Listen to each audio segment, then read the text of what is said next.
Hey Yatish, welcome. I just wanted to, thank you for hopping on and, if you want to let our audience know a little bit about yourself and your name and what you're doing and where you're coming from, what's your background.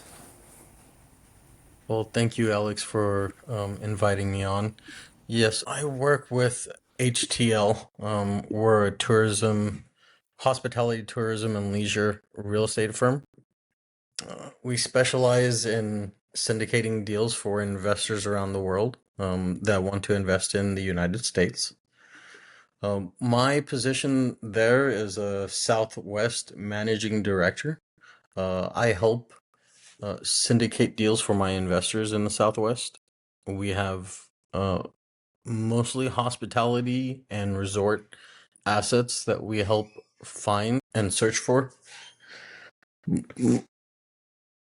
My typical investor is a mid-size REIT or private asset manager for anywhere between 5 to 30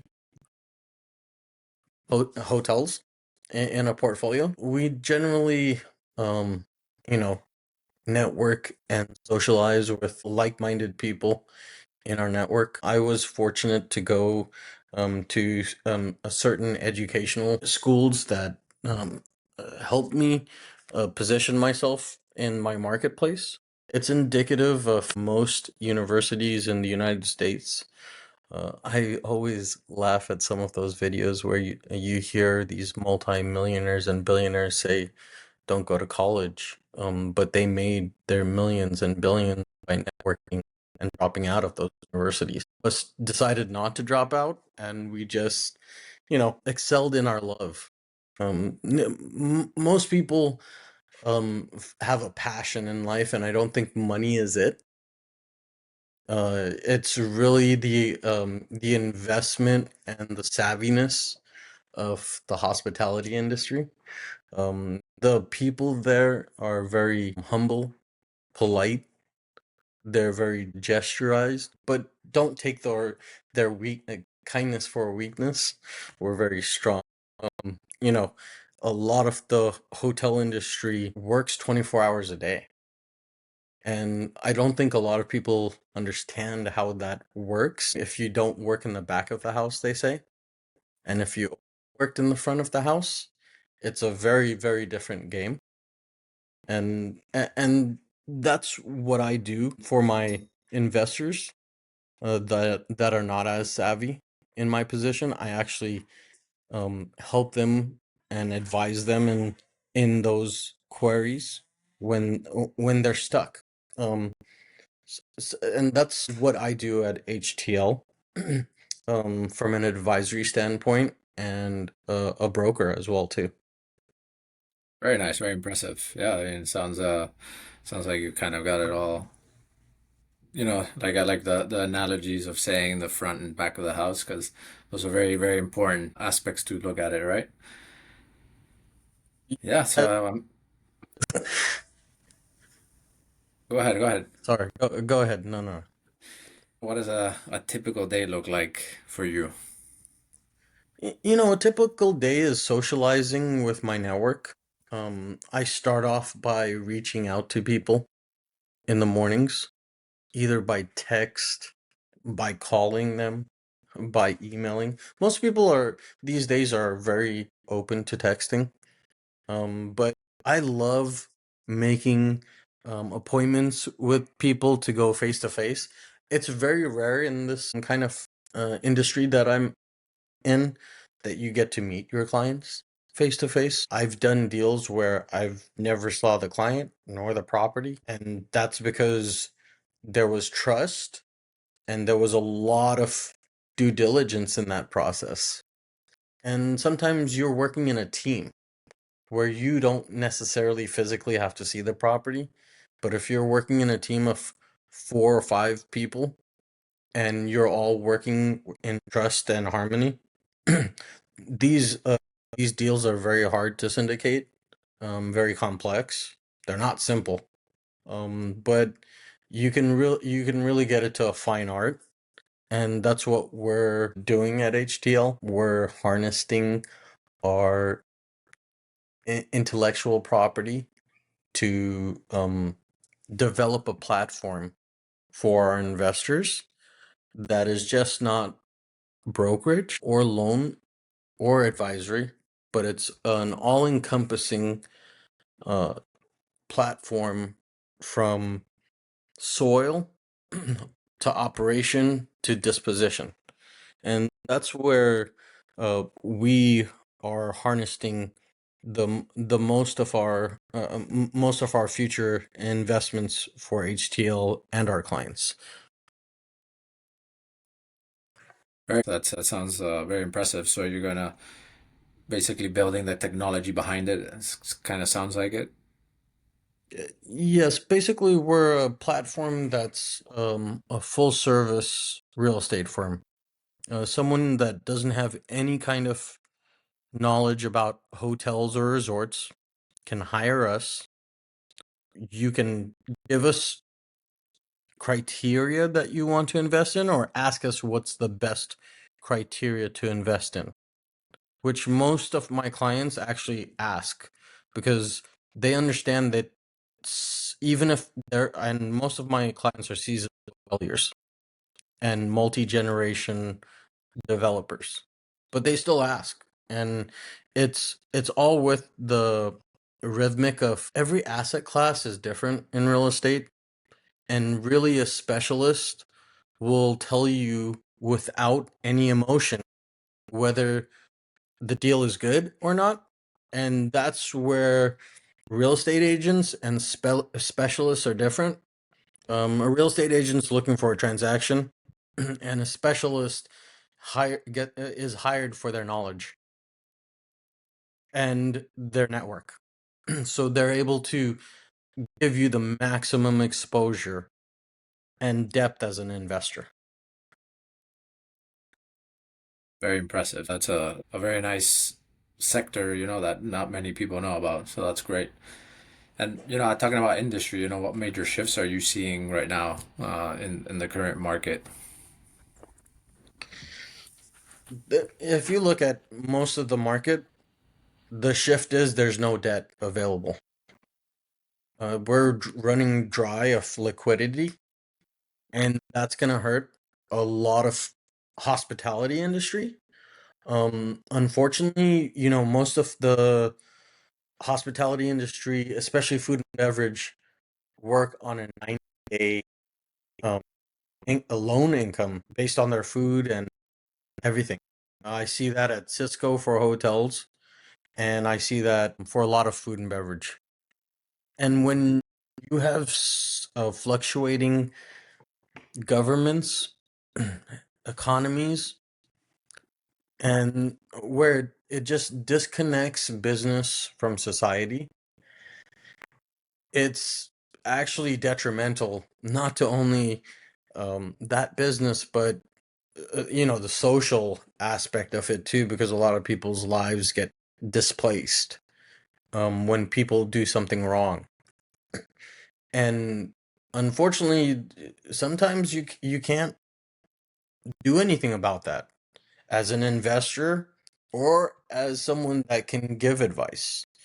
You can only make it better by harnessing your love for something and making sure you're putting your whole heart into it. And that's where I go back to, a lot of people look at the business as, I want to make money. But the biggest headline today was Peachtree Capital Group, I believe. they quote they quoted their CEO as stating Blackstone just took one of the biggest losses in selling one of their assets. And as we know, even Blackstone, as an asset manager, still need outside advisors. And that's where I get baffled as a investor. Like if I'm investing in the stock market and I don't see a publicly traded company use outside advisors to dispose of an asset or to give them, a little bit better insight. And then you have a CEO coming out and saying, well, not everybody knows everything in every asset class. And that's where I think you're going to see specialists like myself and you, Alex.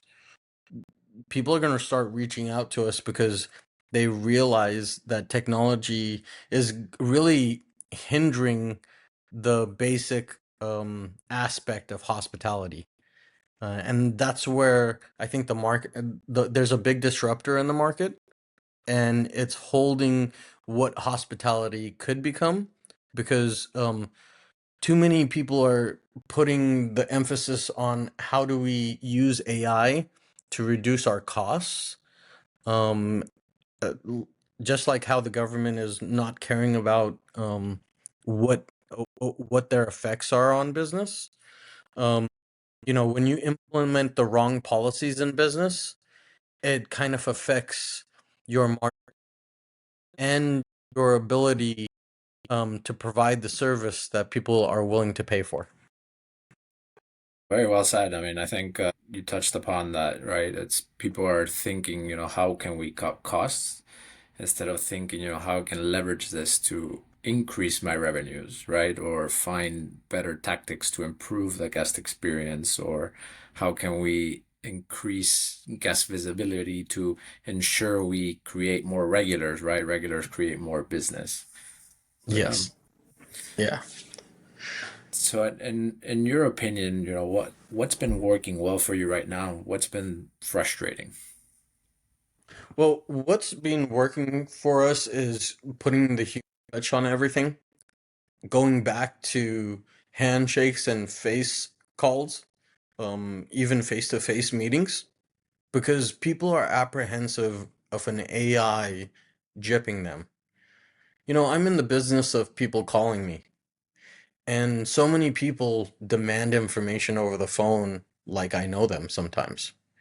And they don't realize that I'm a holder of data, and the country is building billion-dollar data centers everywhere, and they're using massive warehouses with infrastructure that you can't even like go in there without a security badge. But and that goes back to um when when people randomly call me, that data is kind of like a golden egg for our business. You know, we do these face-to-face meetings, so we build the trust. So people don't steal information from our clients, because we work as a security guard, basically. Um, if you think about it, a lot of people call hotels and resorts and they want to buy them, and they try to get the information from them. And if that owner doesn't sell to them, they use that information sometimes to build. Um, and what's working for us is building trust face to face and using agreements that protect our clients and their future investments.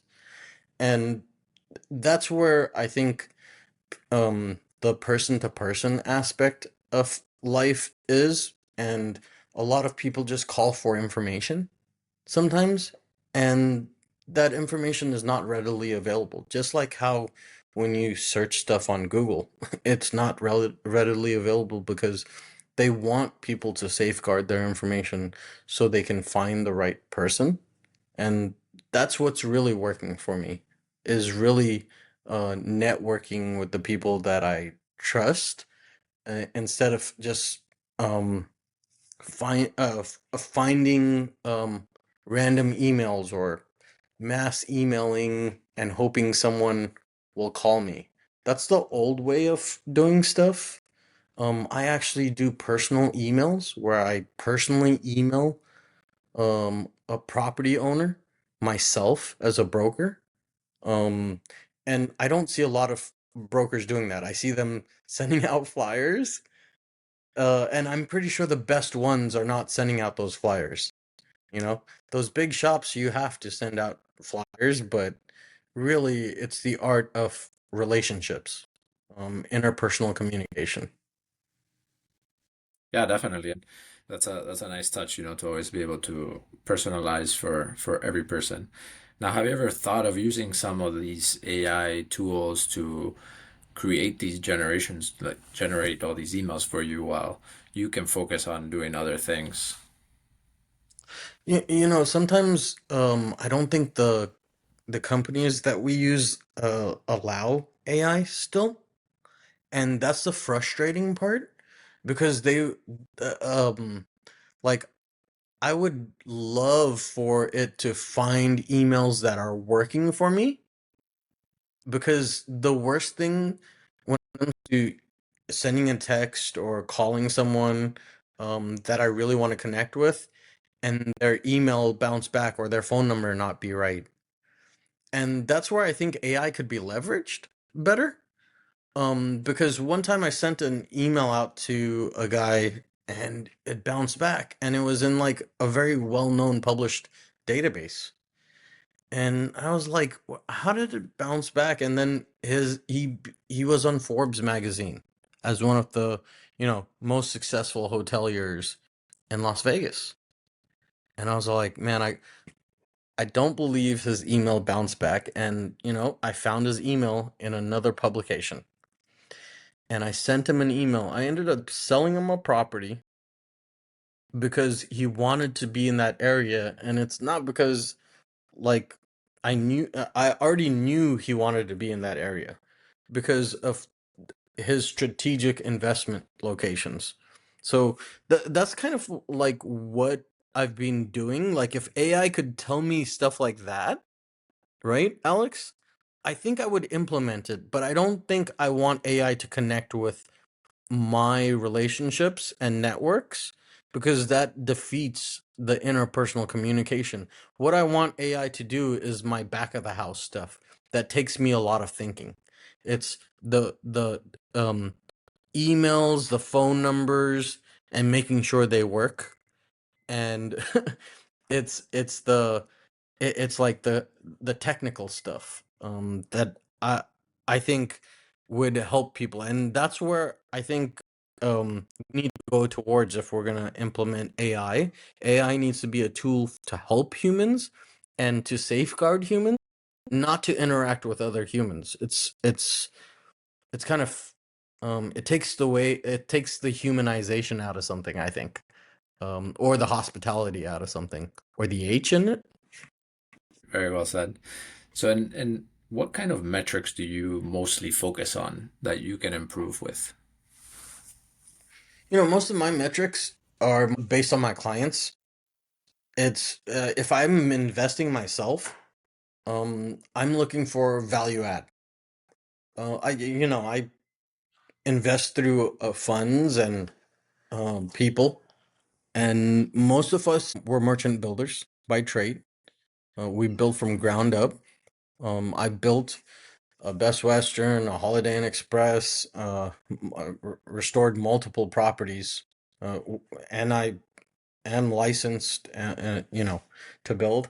I have this. So if I was to do something, I would look at dirt. Um, when I was trained in the universities to underwrite, our metrics was land-based cost. We always looked at that as the base metric, and then we would go from there.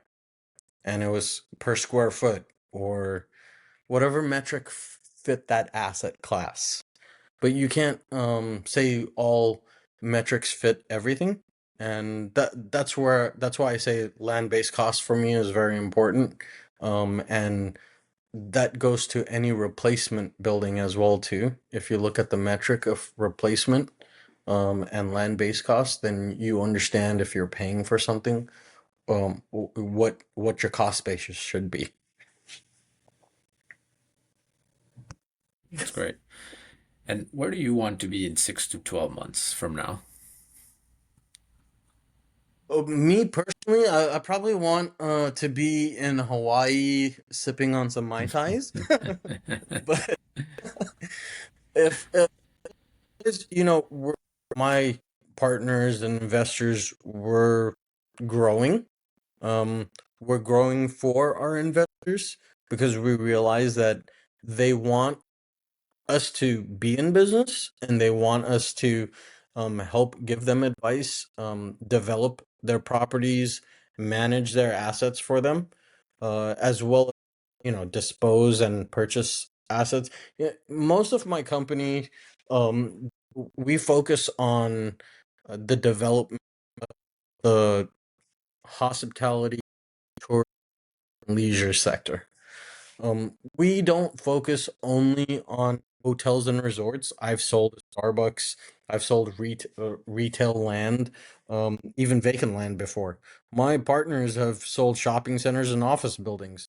And a lot of people know this, but hospitality is the only asset that has every other asset class in it besides um m- maybe maybe science industrial, but I think there are some casinos now that has science industrial inside them. But if you look at the asset classes of like casinos, they have industrial, they have storage, they have RV parks too, they have residential.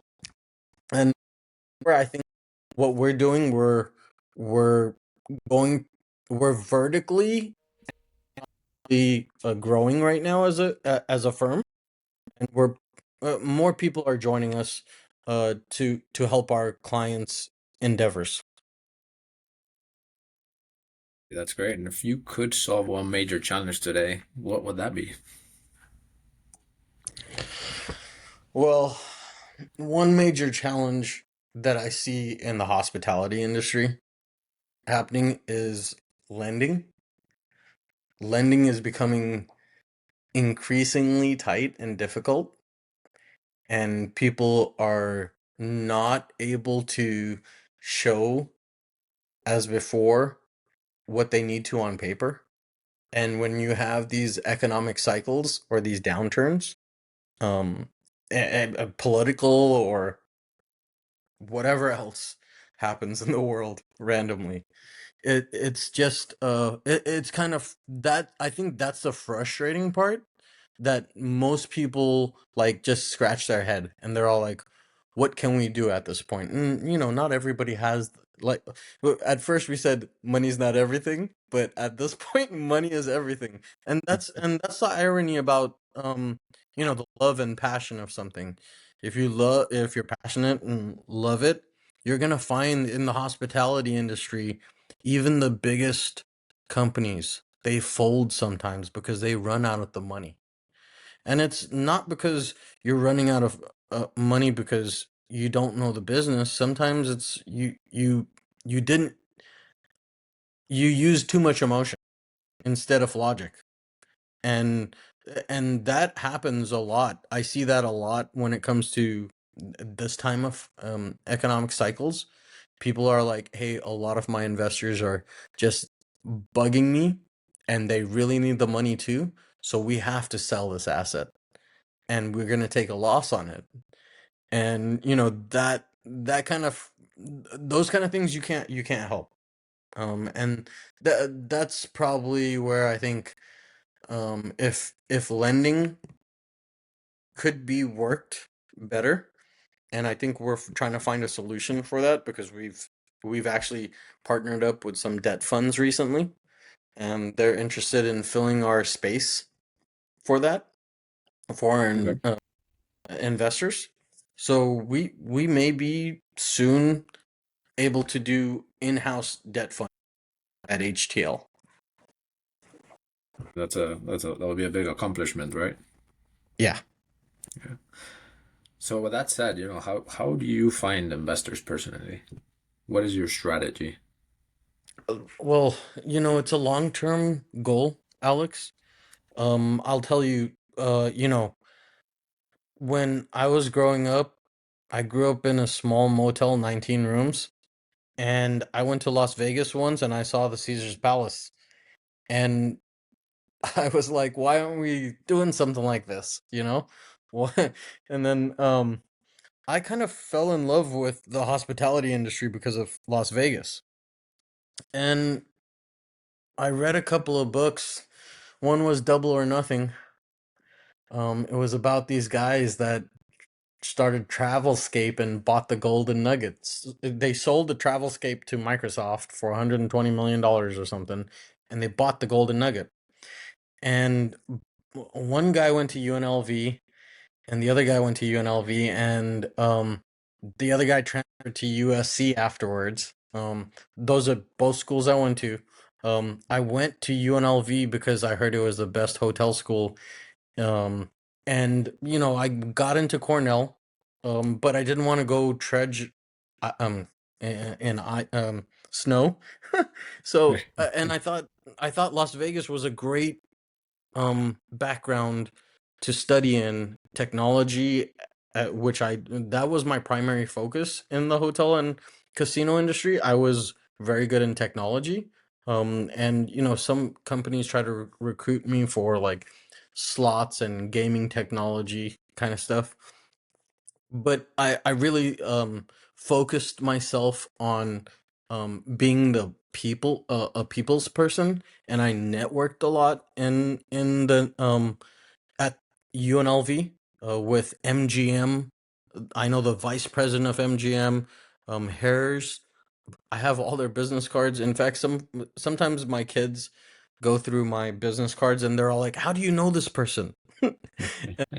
I met them, and they don't believe I met them. But I made myself present in these meetings, and I used to like, it's the saying is, shake hands, rub elbows, and kiss babies, right? Yeah, And yeah, that's what I used to do. And then I got into after UNLV, which was the premier hotel school. I kept in contact with people. Like I emailed Steve Wynn's company, the Wynn, and they replied to me. I email some other companies too, and they oblige my emails. And that's the kind of person I am. I'm so personable that I may not know you, but I can get you to reply in an email sometimes, and that's where I focus on. Even at USC, I went to a specialized program for real estate because I knew it would focus my network in real estate. And so I coupled the hotels and casinos with the real estate. And that's why I'm with HTL, because that's their focus, and vertically integrated hospitality, leisure, and travel and tourism and leisure sector. So it kind of it's a marriage made for each another, as they say, right? So there's a lot of companies that actually try to call me and say, hey, you want to come over. And even the hotel companies that just specialize in hotel brokerage. And I don't know if I could ever jump that ship because they don't do. And at HTL, I think I've earned where I'm at. Versus at another company, they would just be giving me the position because they know I can close. So yeah. so that's the difference. Yeah. How long have you been at your current place? So almost 17 years. We were with I was a principal with Horwath HTL. Um, and we ended up starting a different branch of HTL, and HTL Hospitality Advisors is a company now we work under. But my partners and we've been together for a very long time. We Some of them started off at Purnell Kerr Forrester, which I was, like I would say the mail boy at that point. I was just running, and I actually did more than just mail. I was an analyst. I did a lot of the underwriting for hotels. I did the underwriting for the Radisson at LAX, which was like a 500 room hotel. And I was really good at Excel when I was younger. I took an Excel class when I was like 8 years old or something. So I was a fanatic at uh, computers. So that really helped me, and it opened doors for me. So I think if AI is really implemented in the hospitality industry by someone that's a very good policy person and understands hospitality needs human interaction only, and everything else can be done by a robot, it would be awesome. That's an interesting, uh, way to put it. Yeah, great. So, I think you've been in your company now. Well, I guess you've seen it grow quite a lot, right? Yeah, we actually downsized a lot, Alex.